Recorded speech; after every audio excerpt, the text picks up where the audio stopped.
Baik, selanjutnya ada komponen administrasi sekolah. Nah, administrasi sekolah ini memberikan kewenangan penuh kepada pihak sekolah untuk merencanakan, mengorganisasikan, mengarahkan, dan mengawasi komponen-komponen pendidikan di sekolah.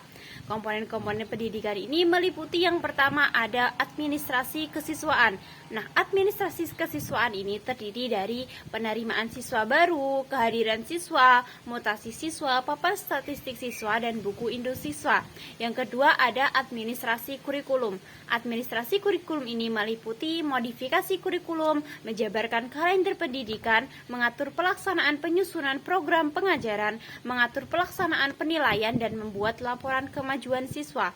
Yang ketiga ada administrasi pendidik dan tenaga kependidikan. Nah, administrasi pendidik dan tenaga kependidikan ini meliputi inventarisasi pegawai, penyusunan formasi pegawai, dan mengatur urusan kesejahteraan serta mengatur pembagian tugas. Yang keempat ada administrasi sarana dan prasarana. Nah, administrasi sarana dan prasarana ini bertugas untuk merencanakan, mengorganisasikan, mengawasi, dan mengevaluasi kebutuhan dan penggunaan sarana pengajaran. Yang kelima ada administrasi keuangan. Administrasi keuangan ini bertugas untuk melakukan penerimaan, penyimpanan uang, serta diwajibkan untuk membuat perhitungan dan pertanggungjawaban. Nah, yang keenam ada administrasi humas. Administrasi humas ini bertugas untuk memberitahukan kepada masyarakat mengenai program-program sekolah, baik program-program yang belum dilakukan, telah dilakukan, maupun sedang dilaksanakan. Baik, selanjutnya adalah peran guru dalam administrasi sekolah. Yang pertama ada administrasi kurikulum.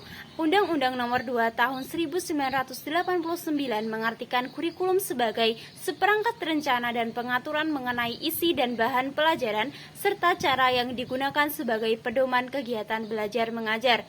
Nah, peran guru dalam administrasi kurikulum ini adalah sebagai pengembang kurikulum dan juga pelaksanaan kurikulum. Yang pertama ada pengembangan kurikulum. Guru perlu mengetahui aspek-aspek yang berhubungan dengan pengembangan kurikulum. Yang pertama adalah prosedur pembahasan materi kurikulum, yang kedua penambahan mata pelajaran, yang ketiga ada penjabaran dan penambahan bahan kajian. Yang kedua ada pelaksanaan kurikulum.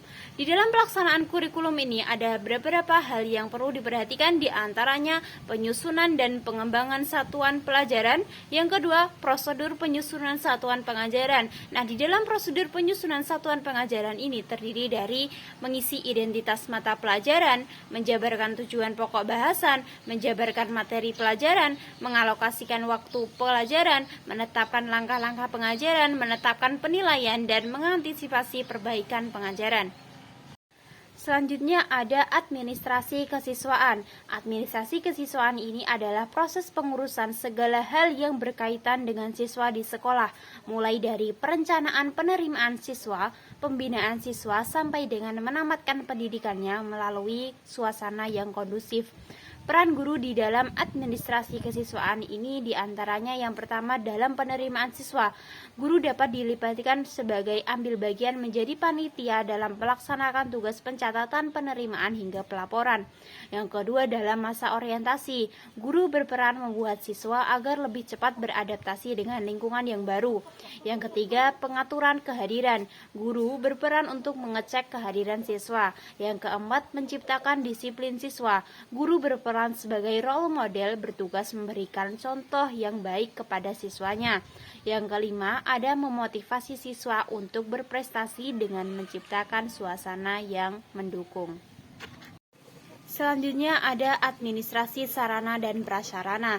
Administrasi sarana dan prasarana ini guru berperan sebagai perencanaan, penggunaan, dan pemeliharaan serta menggunakan kendali. Peran guru yang pertama di dalam perencanaan. Perencanaan pengadaan barang ini memerlukan peran guru karena semua barang yang digunakan dalam proses pembelajaran harus sesuai dengan prosedur kegiatan belajar mengajar. Yang kedua di dalam penggunaan dan pemeliharaan. Guru harus mampu menggunakan semua fasilitas seoptimal mungkin dan bertanggung jawab penuh atas penggunaan sarana dan prasarana pendidikan. Yang ketiga, menggunakan kendali.